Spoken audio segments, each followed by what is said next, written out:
out of unbelief into faith.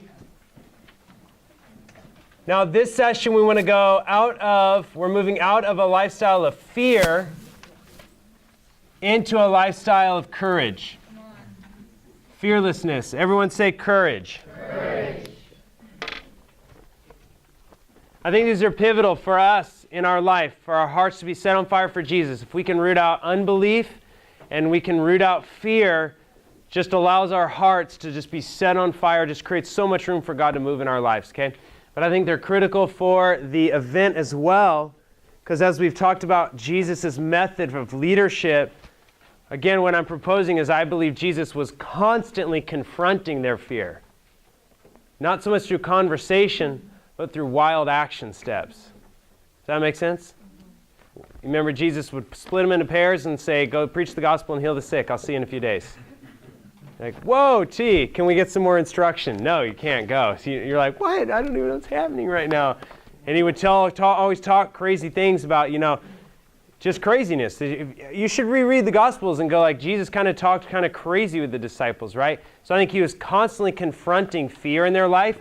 And I just feel like he was okay with that. How many of you have ever had a leader who was totally okay that you were maxed out? They weren't bothered by that at all. They were like, wow, you're really sweating right now. And then they're like, man, okay, well, have a great day, I was hoping for something more pastoral than that, And then they're like, no. And so I feel like Jesus, I know he was pastor because he was Jesus, right? He was many things, he was everything. But I feel sometimes he wasn't so pastoral in those moments. He was kind of like, okay, right up here's your fear boundary, and now I'm just going to shove you over that as hard as I can, and then wave at you like, yeah, this is awesome, So I feel like why am I saying that? I think then we have to do that in our life. We have to be cool with that. And we need to do that with each other. That has to be part of our lifestyle and our leadership. It's okay to just have that. Because I think if we're not really okay with that, then fundamentally my following of Jesus will reach a limit.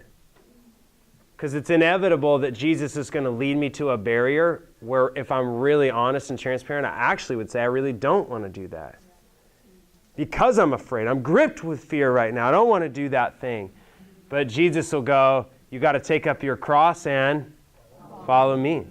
And so what I found in my life is a lot of times fears would come up in my life at inopportune moments that really would lock me down. And it affected my ability just to continue forward with whatever God was calling or asking me to do. It could be simple action steps. Talk to that guy. Ugh, I don't want to talk to that guy.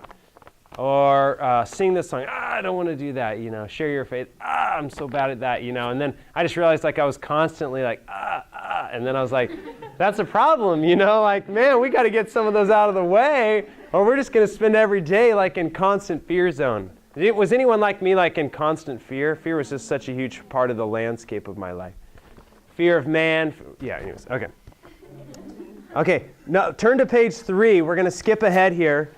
Breaking through fear has to do primarily with this, confronting the cost.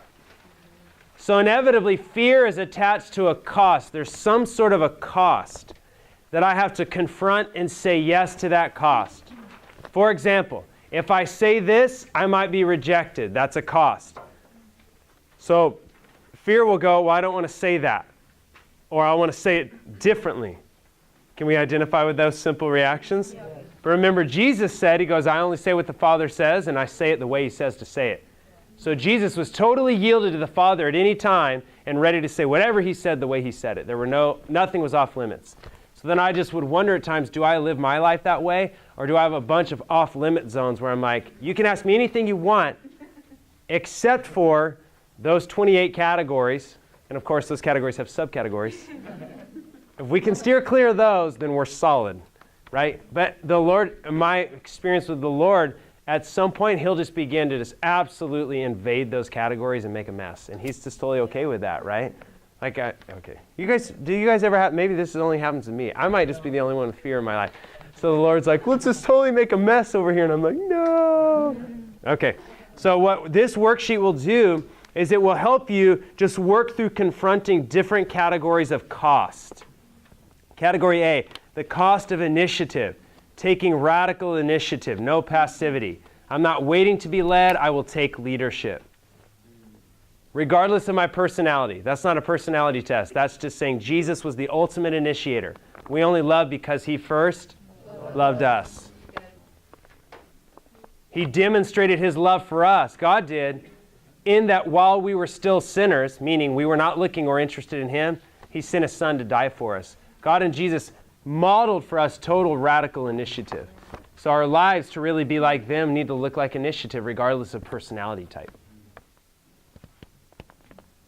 Okay, section B, saying yes to the cost of seeking the kingdom with burning zeal. There's a cost to zeal. Okay, turn over, page 4, section C, there we go. Saying yes to the cost of following Jesus. There's a whole bunch of really exciting things in there that we get to say yes to. And then page 5D, saying yes to the cost of sacrifice. That's my personal favorite. And then E, saying yes to the cost of honoring the Lord, the word of the Lord within me. Meaning God gives me a promise. Will I say yes to the cost of pressing into that promise, patiently enduring? The Bible talks about Abraham. God honored him, blessed him because he patiently endured until the promise was fulfilled. How many of you know that promises typically, I want them to come tomorrow, but just in God's ways, I typically find he's at least 2 days longer on the schedule than I am. Has anyone ever had a moment like that where you're like, man, I thought when you said that thing, that was like a 12-hour promise. But we're on 12 years right now, and I'm kind of curious. Does anyone have any moments like that? And then I'll go to the Lord at times on those, and then I'm like, Lord, I know no one does this, but then in those moments I'm grumpy with the Lord. Just like, so mad. I don't say it because I know it violates all my Christian heritage principles, right? But the Lord's like, I totally know you're mad because I see your heart at all times. So why don't we talk about it? No, I'm totally happy. I have no tension. I don't know what you're talking about, Just don't read my word and pray for 8 years. I'm solid right now. Well, so then it's like honoring the word of the Lord within me is a cost of constantly pressing in. Like in Abraham, I'm enduring in the word of the Lord. I'm enduring in the word of the Lord. Sometimes word of the Lords are blessings, and sometimes word of the Lords can become what?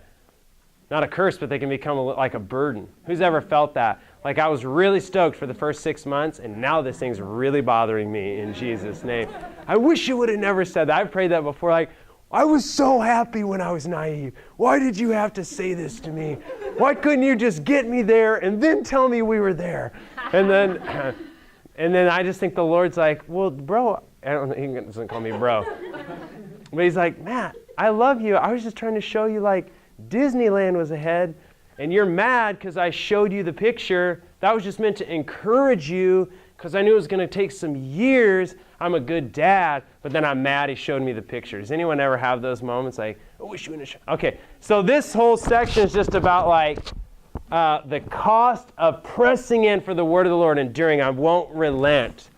Here's what I want you to do is in your group, we're short on time. I'm sorry, you guys. I probably talked too much, but what I think would be great is going back to page 3 and just starting to read through these, marking and highlighting areas where you need to say yes to a cost. So what you're highlighting specifically, let's say there's a cost where you're totally good with it. You're like, yes to the cost of going first or beginning something new before anyone else volunteers. Let's just say you're like, well, I always want to be first. I believe it's my God-given right to be first always. Then that's great that you read that. I don't know that you need to mark that. Marking it, you want to identify the ones where you're like, oh, I don't want to say yes to that cost. Does that make sense? Because it's what we're trying to do is smoke out the no in my spirit. Where is there a no hiding out in my life? We got to seek and destroy that guy, get him out of there. So I'm a yes man totally to Jesus. All right, go for it.